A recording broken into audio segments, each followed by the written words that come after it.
Good morning. This week our focus is going to be on fried products. It happens to be the week that Fat Tuesday falls on, so kind of do a little history lesson of how the evolution of, that not only eating the donuts and the fried food, but indulging in everything on Fat Tuesday, just preparing for, the upcoming season. So this is a perfect time to do this. Like I said, it's a lot of the major countries along Europe, South America, and North America all do some sort of celebration for Mardi Gras, Fat Tuesday, Fastnacht, it's Carnival. So like I said, it's country to country, different names, but kind of the same idea. So we are going to do this as similar to our bread dough. We're going to use the dough hook. Our dry ingredients are 3 cups of flour, half a cup of sugar. I got a half a teaspoon of salt and a quarter teaspoon of nutmeg. You can, if you're not really a fan of nutmeg, or you're not really have it or not sure what nutmeg tastes like, you could cut this down. The nutmeg tends to be a little strong, but a lot of your yeast-raised donut recipes will contain nutmeg. So I warmed my milk up a little, melted my butter.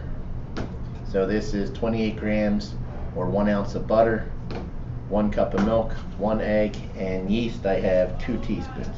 So even though this is our quick acting yeast, like I said, I still will just throw it in with my liquid just to activate it. I just want to make sure that it's dissolved.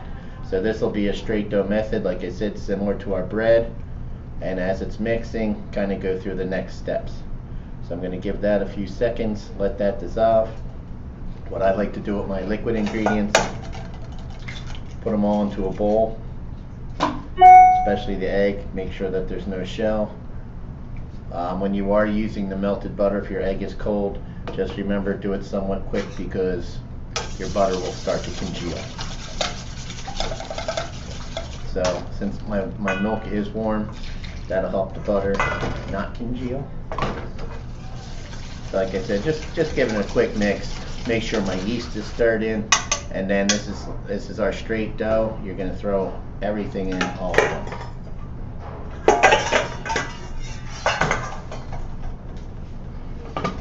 So this, pretty quick mixing time. What will happen after this? We'll do our first rise for about 1 to 1.5 hours, depending on your warmth of your room. And then after that, once it's risen the first time, I'll punch them down. That'll be the next part of our video. I will show you what the dough looks like when it's risen, and then we'll kind of go from there, shaping them, and then the last part of the day we'll fry them, possibly glaze the tops. So we'll definitely get into part 1 and 2 today. Definitely part 3 to a point.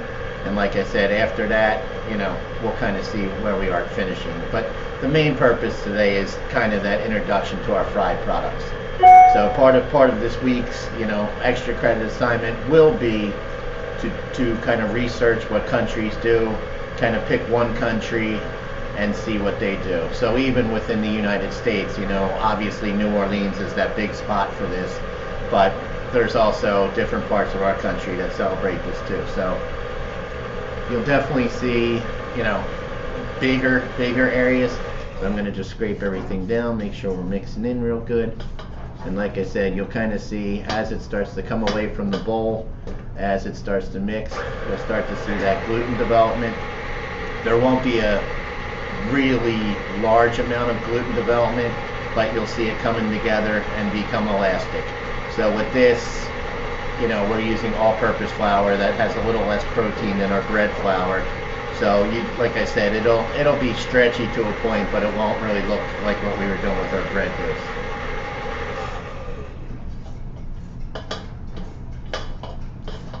And even with just that little bit of nutmeg, you can definitely smell the nutmeg flavor in there.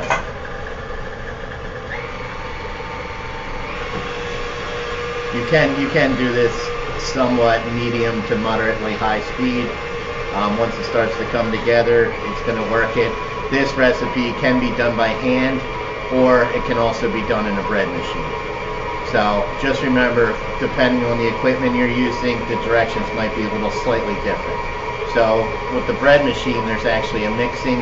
If you do have a bread machine at home, there's a mixing and proofing where you can kind of make the dough. It'll stay in there, it'll proof the way it should, and then you pull it out, shape it, and bake it. So that was kind of years ago when I had a bread machine. That was mainly what I used my bread machine for, because you know, if you do have one, the loaves come out a little oddly shaped. So I like to do some artesian bread, shape them, or rolls, where I would just make the dough on the bread machine, proof it there, and then do the rest. So we're looking okay here. I'm going to go about another minute, show you what the dough looks like, show you what you're looking for as far as what the finished dough should look like. So our mixing time in here is a little bit quicker, just because. So as you can see, it's ready to go. Like I said, I'm going to proof that. I'll take it out of here, put it into a bowl like this, cover it up, and let it proof for 1 to 1.5 hours, and then we'll move on to part 2. So right now we're going to move on to part 2 of our fried products demonstration. So as you can see, our dough has risen, doubled in size, going along as we would with our regular bread dough. We're going to punch it down before we roll it to get all that air out. This is our shaping portion. So what we'll do, if you don't get all the air out, your dough just won't rise as evenly. So we want to try to get it rectangular shape, and then we're going to roll it out to a 1/4 inch.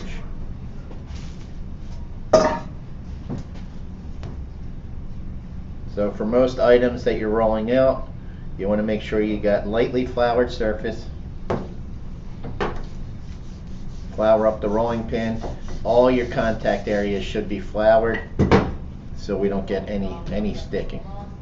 So I'll usually just lightly flour this, flip it, and then flip it again just to make sure it's good to go.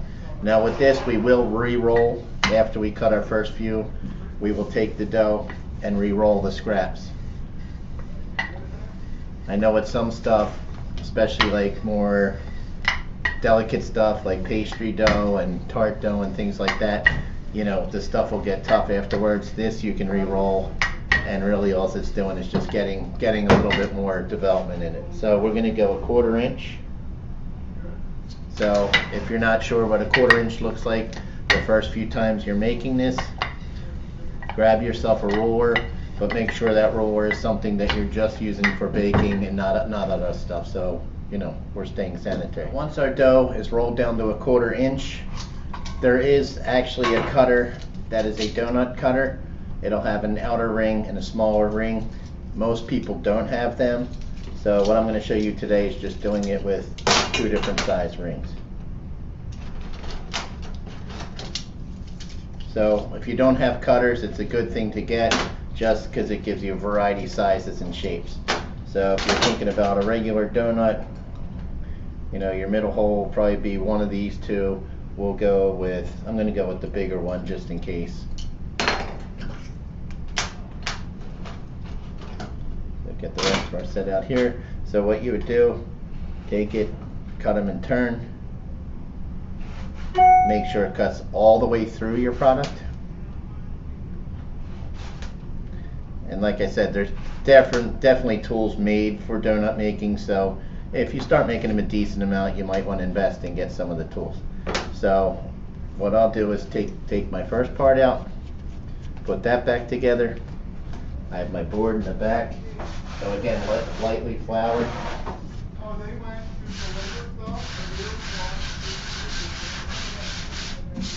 So we floured our board.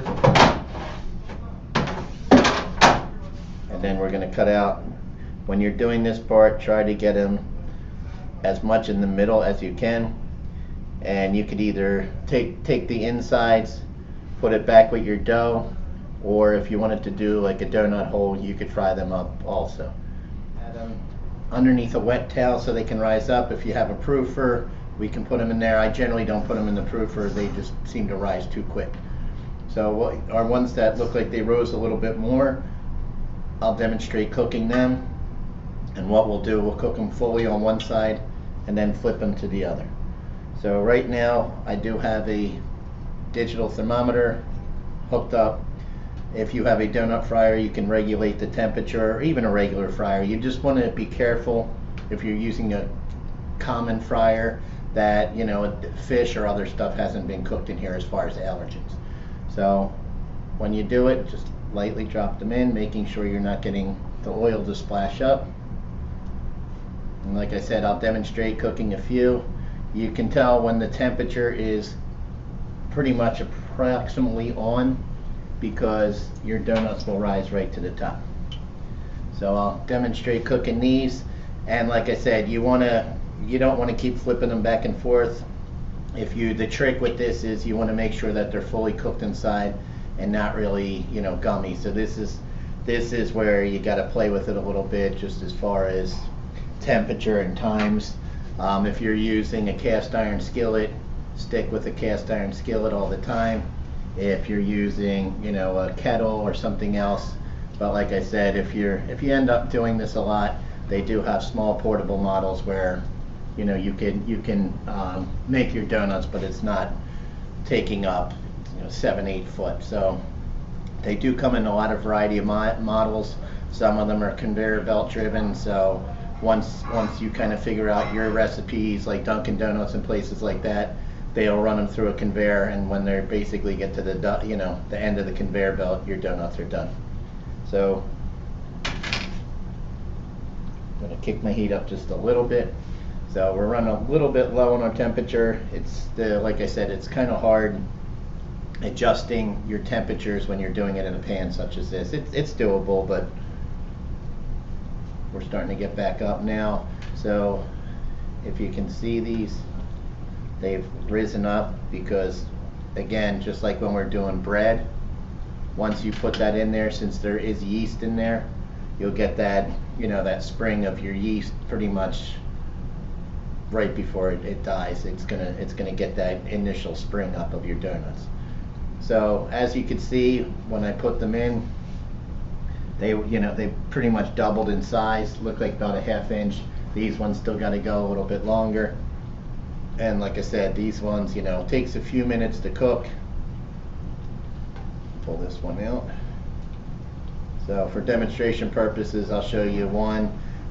Depending on your fat or the cooking medium that you want, that'll affect your donuts. I know some of the places like to use animal lard. That's adds a lot more saturated fat, but gives you a little bit more consistent product. Right now, you know, we're just using regular old oil in here. You can still get the desired results.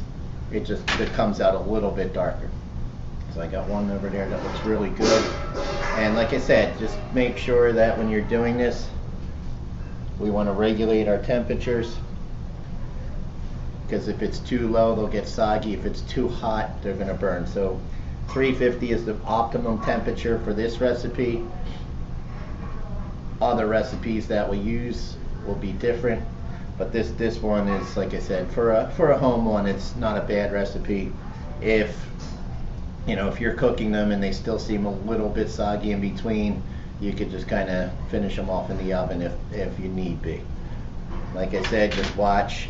If you're doing them at home, you may not have a spider or a strainer like this, or you may have a small one. You can use a little slotted spoon. You do want something that the oil will drain out of though. So we're right about at a good temperature.